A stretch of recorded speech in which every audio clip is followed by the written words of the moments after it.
YouTuber राज शेमानी के साथ एक पॉडकास्ट में भगौड़े कारोबारी विजय माल्या ने कई बड़े खुलासे किए हैं। आपको उसकी छोटी सी हिस्ट्री बता दूं कि ये इंडिया से कुछ अमाउंट लेकर के भाग गया, कुछ नहीं बल्कि एक ह्यूज अमाउंट लेकर के भाग गया। खैर, इसको छोड़ते हैं, हम अपने काम की बात करते हैं। अगर किसी बिजनेस ऑर्गेनाइजेशन का कोई डेटर पैसा लेकर भाग जाए, पैसा ना दे, तो ऐसे पर्सन को क्या कहते हैं बिजनेस की लैंग्वेज में? फिर अकाउंटिंग में उसका क्या ट्रीटमेंट होगा, जानना चाहते हैं? आइए शुरू करते हैं आज की वीडियो, जहां हम सीखेंगे कि अगर बिजनेस ऑर्गेनाइजेशन का कोई डेटर पैसा देने से मना कर दे, वजह चाहे जो भी हो, पहले जानेंगे कि ट्रीटमेंट क्या होता है। शुरू करते हैं। प्यारे बच्चों, अभी आपने देखा कि किस तरह से विजय माल्या ने धोखा दिया था बाकी ऑर्गेनाइजेशंस को या बैंक्स को या इंडिया की गवर्नमेंट को। चलिए बात करते हैं, क्या बिजनेस ऑर्गेनाइजेशन को, बिजनेस फर्म को भी कोई आदमी धोखा दे सकता है? जी हाँ, डेटर्स की बात करते हैं, ऐसे डेटर्स की जो बिजनेस फर्म का पैसा देने से मना कर दे। ऐसे डेटर को क्या कहेंगे, उनका अकाउंटिंग ट्रीटमेंट क्या होगा? हम पढ़ रहे हैं स्पेसिफिक जर्नल एंट्रीज, और स्पेसिफिक जर्नल एंट्रीज में आज का हमारा यही टॉपिक है, बैड डेट्स क्या होता है। यानी जो डेटर्स पैसा देने से मना कर दे उन्हें क्या बोलते हैं? बैड डेट्स का मतलब है, बैड माने खराब, आपको पता ही है, डेट्स माने डेटर, यानी ऐसे डेटर जो अपना ड्यू देने से मना कर दें, जो अपना उधार देने से मना कर दें। हमने किसी को उधार माल बेचा, हमने गुड्स उधार बेच दी, उसने पैसा देने से मना कर दिया, तो उस कंडीशन को कहते हैं बैड डेट्स हो जाना, यानी डेटर हमारा बैड हो गया। रीज़न कुछ भी हो सकता है, इसके रीज़न हो सकते हैं कि वो आदमी विजय माल्या बन गया, भाग गया, भगोड़ा बन गया। चलिए और भी एग्जांपल देखते हैं, इसको हम बोलेंगे इंसॉल्वेंसी। इंसॉल्वेंसी या इंसॉल्वेंट, वो पर्सन इंसॉल्वेंट हो गया। इंसॉल्वेंट का मतलब क्या होता है? यही वर्ड यूज किया जाता है बैंकरप्ट भी। दोनों के मीनिंग तकरीबन सेम है, बहुत माइनर सा फर्क है। उस फर्क की बात हम नहीं करेंगे कि हमें ट्रीटमेंट की बात करनी है। इंसॉल्वेंट और बैंकरप्ट का मतलब होता है जब कोई डेटर अपना पैसा देने में असमर्थ हो, वो उसके काबिल नहीं है, वो सक्षम नहीं है, उसके पास पैसा ही नहीं है, वो कंगला हो गया। एक बहुत कॉमन वर्ड है जो हम यूज़ करते हैं दोस्ती यारी में बहुत ही कैजुअली, कंगला, कंगाल। मतलब क्या है? जब किसी डेटर के पास पैसा ना हो देने के लिए, तो हम उसको बोलते थे कंगाल, या जिसके पास पैसा ना हो। ये तो आप कह रहे हैं, लेकिन हम इसको एक फॉर्मल वर्ड में बोल सकते हैं, इसको हम डिफाइन कर सकते हैं। किसको आप बोलेंगे? बैंकरप्ट या इंसॉल्वेंट। इंसॉल्वेंसी या बैंकरप्सी के लिए ज़रूरी है कि उस पर्टिकुलर आदमी के पास जितनी भी असेट्स हैं और जितनी भी लाइबिलिटीज़ हैं, उनका रेशो ऐसा हो जाए कि उसकी लाइबिलिटीज़ ज़्यादा हो जाए और उसकी असेट्स कम रह जाए। जी हाँ, कंडीशन देखिएगा, जब अभी तक हमने पढ़ा था बिजनेस ऑर्गेनाइजेशन में हमेशा असेट्स और लाइबिलिटीज़ इक्वल होती हैं, लेकिन जब ऐसा हो जाए कि असेट्स और लाइबिलिटी इक्वल नहीं बल्कि लाइबिलिटीज़ ज़्यादा हो जाए और असेट्स कम रह जाए, भाई पेमेंट करनी है लाइबिलिटी की, कहाँ से करोगे? असेट्स से ही तो करोगे। अगर असेट्स कम रह जाए, लाइबिलिटी ज़्यादा हो जाए किसी पर्सन की, तो और वो पर्सन हमारा डेटर है, तो ऐसे डेटर को हम बोलते हैं बैड डेट्स। बात क्लियर है? बैड डेट्स का मतलब है ऐसा डेटर जिसके पास अब देने के लिए पैसा नहीं है। रीज़न जो भी हो सकता है मैंने आपको बताया, इंसॉल्वेंसी हो सकता है, बैंकरप्सी हो सकता है, वो पर्सन डिसीज्ड भी हो सकता है। डिसीज का मतलब होता है मर गया, मरा हुआ जीतू। याद है मूवी, मैं मरे हुए जीतू का लंगोटिया यार हूँ जी। तो होता क्या है, जब एक हमारा डेटर मर गया, इस दुनिया में नहीं है, और उसका कोई भी लीगल रिप्रेजेंटेटिव है, वो पैसा देने से मना कर दे, क्योंकि हम उसके लिए बाउंड नहीं है, हम तो उस डेटर से पैसा ले सकते थे, और डेटर इस दुनिया में नहीं है, तो भी कई बार हमारा पैसा डूब जाता है, मर जाता है, ख़त्म हो जाता है, तो उसको भी हम बैड डेट्स बोलते हैं।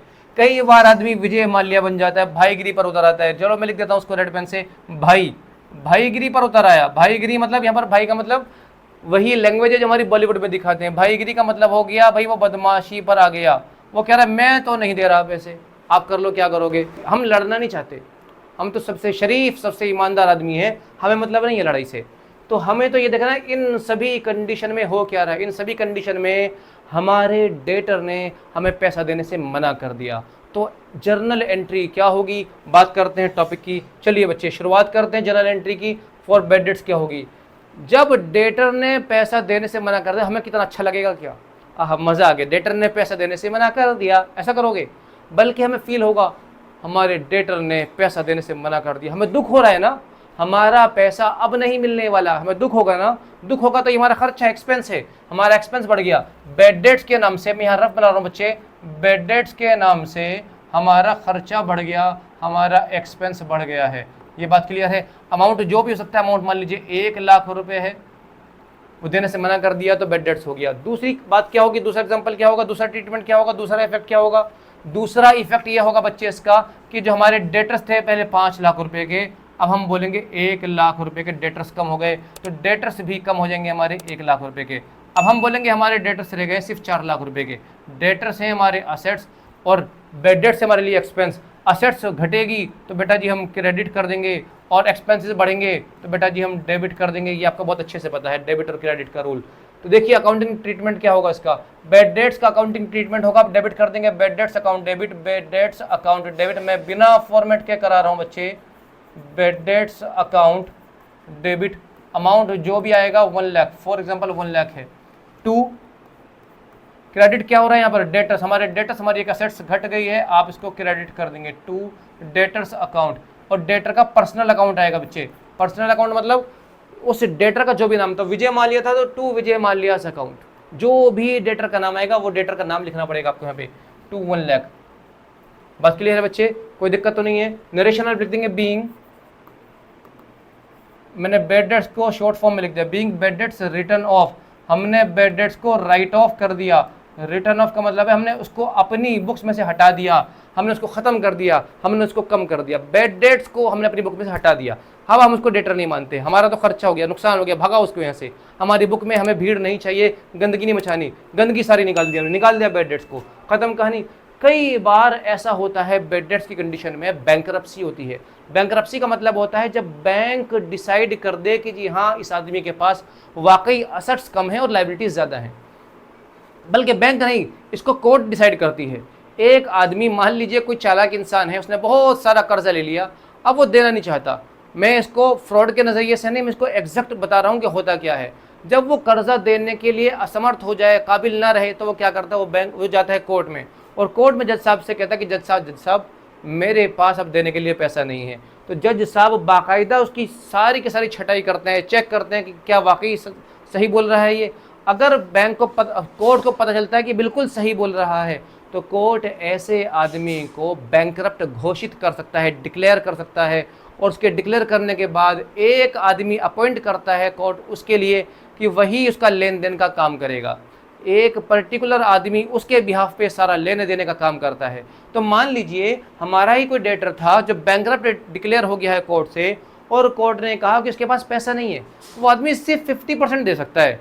मान लीजिए उस पर हमारे 1,00,000 रुपए थे, तो बैंक ने कहा भाई तुम्हारे 50,000 दे सकता है, वो 50% ही दे सकता है, वो 30% दे सकता है, वो 25% दे सकता है। ये सब कुछ डिसाइड करेगा कौन, कोर्ट।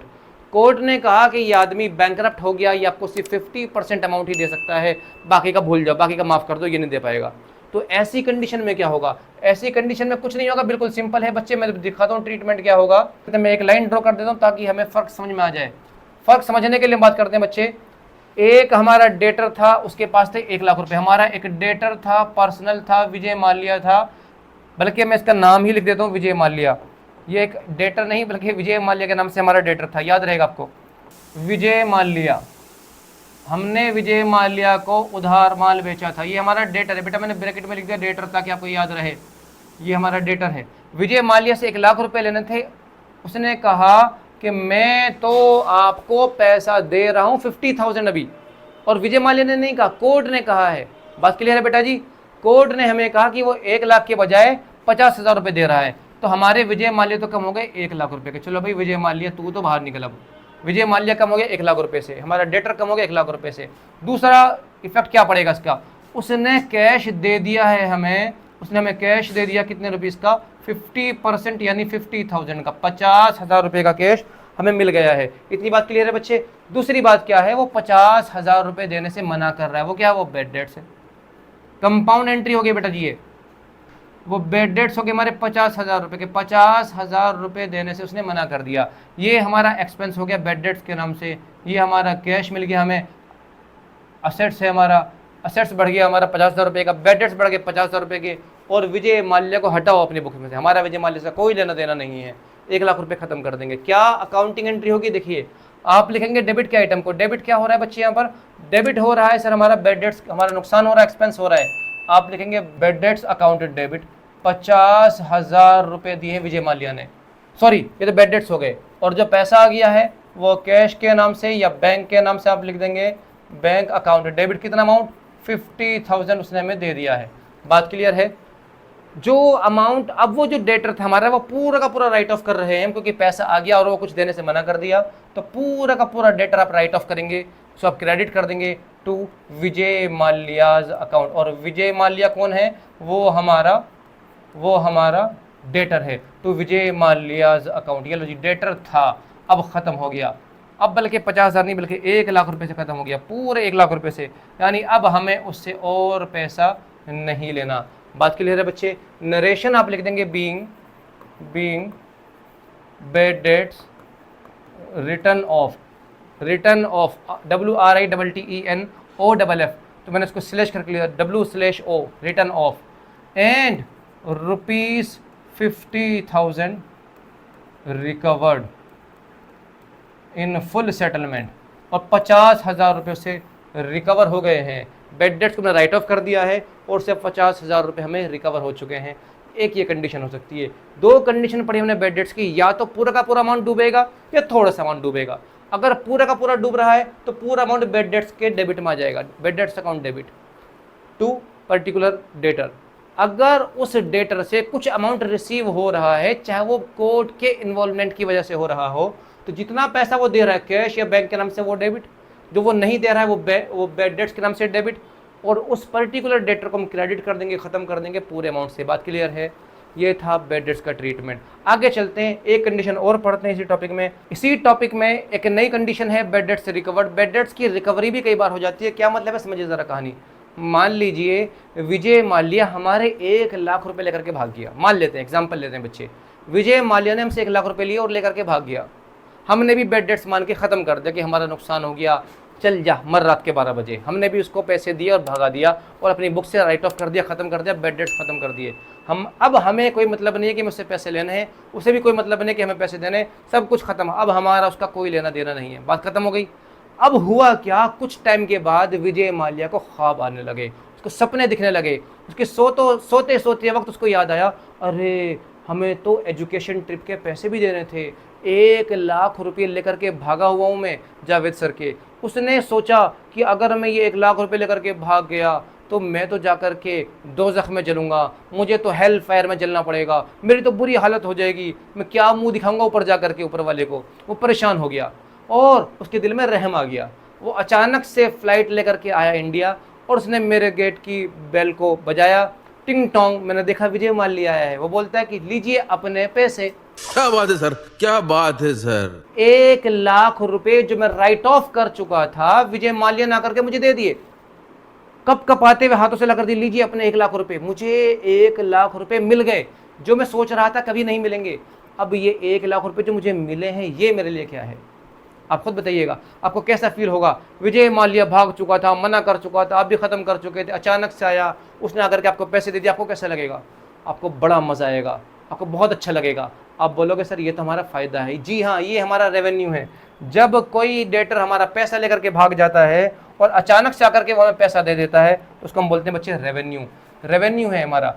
बैड डेट्स रिकवर्ड, अगर बैड डेट्स का पैसा मिल जाए, बैड डेट रिकवर्ड मिल जाए, तो ये हमारे लिए रेवेन्यू है, ये हमारे लिए बच्चे रेवेन्यू है।